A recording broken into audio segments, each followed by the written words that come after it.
গত ইংরেজি 25/7/2024 তারিখে সকাল 10টা নাগাদ এই কামদেবপুরে একটা দোকান আছে, একজন মানে কামদেবপুরে চাঁদনি বস্ত্রালয় মালিক, সে দোকানদারি করছিল মোটরসাইকেলটা রেখে।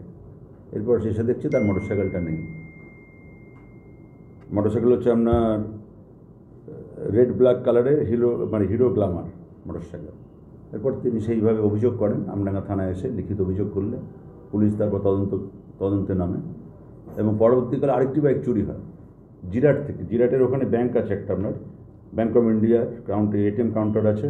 ওখানে এক ভদ্রলোক রাজু ঘোষ বলে, যার বাড়ি হচ্ছে পাপধারা, অশোকনগর থানা অন্তর্গত, কিন্তু মোটরসাইকেলটা রেখে কাজে গিয়েছিলেন। রাত 10টার সময় এসে দেখছেন, সকাল 6টায় রেখেছিলেন, রাত 10টায় এসে দেখছেন বাইকটা নেই। চাবি ওদের কাছেই আছে, কিন্তু বাইক কেউ বা কারা চুরি করে। তিনিও একটা অভিযোগ করেন গত আপনার 22/8/2024 তারিখে থানায়, আমডাঙ্গা থানায়। এরপর পুলিশ তদন্তের নামে ওরা পুলিশ তার সোর্স যেটা আছে, ক্রিমিনাল সোর্স বা নিজস্ব সোর্স, সেগুলো কাজে লাগায়। আমাদের যিনি আইসি আছেন রাজকুমার সরকার বা তার টিম আছেন, এবং আমাদের রেসপেক্টেড এসপি ম্যাডাম বা অ্যাডিশনাল জোনাল ম্যাডাম যেভাবে নির্দেশ দিয়েছেন বা গাইড করছেন, সেইভাবে তদন্ত করার পর সোর্স লাগিয়ে সফল হয় আমাদের টিম। গত 30/8/2024 তারিখে অ্যারেস্ট করে দুজন আসামিকে। অ্যারেস্ট করলে তাদের জিজ্ঞাসাবাদ করে দুটোই যে চুরি হয়েছিল দুটোরই উদ্ধার করে সক্ষম হয়, দুটো মোটরসাইকেল উদ্ধার করতে। একজন আছে রিসিভার আছে, যারা চুরি যাওয়ার পর তো একজনকে বিক্রি করে এরা, তাকে রিসিভার বলে, যারা চড়াই মাল কেনে। তার বাড়ির সামনে একটা পুকুর আছে, জলা জায়গা আছে, সেই আসামির বাড়ির ওখান থেকে পদ্মলাভপুরে বাড়ি ওর বাড়ির ওই জলা জায়গায় ডোবানো অবস্থায় দুটো বাইকে উদ্ধার করে সক্ষম। এখন অবধি হয়েছে, এগুলো হচ্ছে আমাদের কেস কানেকশানে, সাথে আছে আরও 8টা, মানে টোটাল 10টা বাইক উদ্ধার হয়েছে। এবং দুখানা চ্যাসিসও পুকুর থেকে উদ্ধার হয়েছে, সেগুলো কাটিং করে রেখে দিয়েছে চ্যাসিস। এগুলো এখন ভেরিফাই চলছে আমাদের। বিভিন্ন থানাতে আমরা মেসেজ দিচ্ছি, আশেপাশে জেলা বা অন্যান্য থানায় কার কি ওয়ারেন্টেড আছে, বা আমরা এগুলো এখন এমবিআইকে চিঠি করবো, জানবো, সেভাবে তদন্ত চালাবো। এই দুটো বাইক চুরি উদ্ধার হওয়ার পর বাকিগুলোর হদিশ কি একই জায়গা থেকে উদ্ধার হলো নাকি অন্য কোথাও বলবে? আরও জঙ্গল আশেপাশে থেকে সব উদ্ধার করছে, সপ্তাহে এক জায়গা হয় না। এটা কি করতো? এগুলো বিক্রি করবে, সাধারণ সরল মানুষ পেয়ে কম দামে বেচে বিক্রি করবে।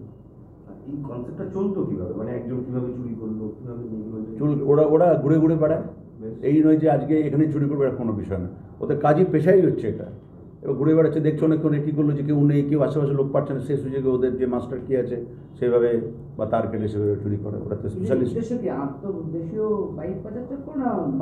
এখনো পর্যন্ত সেটা আমরা তদন্তে আছে, যে বাংলাদেশে পাঠায় বা কোথায় পাঠায় তো বলতে পারছি না, কারণ সবে আমরা পিসি নিয়েছি।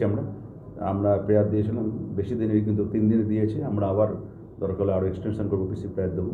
বাকি যে বাইকগুলো উদ্ধার হয়েছে সেগুলো কি এদের মারফত চুরি হয়েছিল? এটাই চুরি করছে। সেগুলো কি একই জায়গা থেকে উদ্ধার হয়েছে না বিভিন্ন জায়গা থেকে? ওই পদ্মলাভপুরের বিভিন্ন জায়গা থেকে। এই তিনজনই কি? একটা রিসিভার একজন আছে, দুজন চোর। রিসিভার তো স্পটে যায় না, ও তো কেনে জিনিসটা। এরা তো প্রসেসটা চালাচ্ছিল, এটা তো প্রথম নয়, মানে এমনি প্রসেসটা চলতো কি করে যে এইবার রিসিভারের কাছে থাকলো, রিসিভারের কাছে খরিদ্দার আসবে, খরিদ্দার বিক্রি করে দেবে। না, এখনো পর্যন্ত আমরা সেটা যা সবে 2 দিন আমরা, সবে 30 তারিখে আমাদের অ্যারেস্ট হয়েছে, পিসি পিরিয়ডে আছে, জিজ্ঞাসাবাদ চলছে।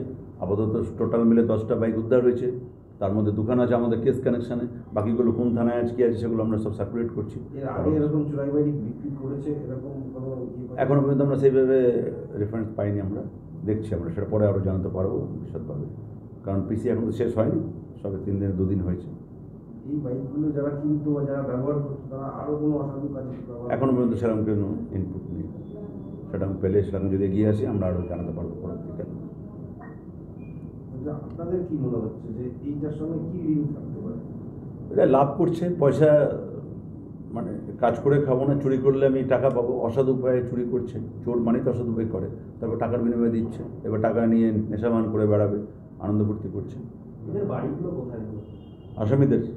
আসামিদের বাড়ি আপনার আছে পদ্মলাভপুর, আমডাঙ্গা থানার অন্তর্গত পদ্মলাভপুর। 3জন। নাম হচ্ছে, একজন হচ্ছে শাহরুখ আবদুল্লাহ 27 বছর, আরেকজন হচ্ছে সাদিকুল ইসলাম 25 বছর বয়স, এরা গেল চোর। আর আপনার শহীদুল মণ্ডল যে রিসিভার আছে, তার বয়স 24 বছর। শহীদুল রিসিভার, এটা কি খোলা বাজারেই বিক্রি করতে মূলত বাইক? না না না, খোলা বাজারে এভাবে তো দোকানে বিক্রি হয় না। সেরকম লোক আছে যারা কম দামে খোঁজে, তাদেরকে সুযোগ দিচ্ছে। পার্টস খুলে খুলে বিক্রি হচ্ছে। দুটোর তো কাটিং পেয়েছি আমরা, কিছুটা কিছুটা পার্ট পেয়েছি, সেগুলো দেখা যাক এখন কোথাও বাকি পার্টগুলোকে বিক্রি করেছি কি অন্য গাড়িতে লাগিয়েছে, সেগুলো তদন্ত সাপেক্ষ ব্যাপার, এখন আমি বিস্তারিত বলতে পারছি না।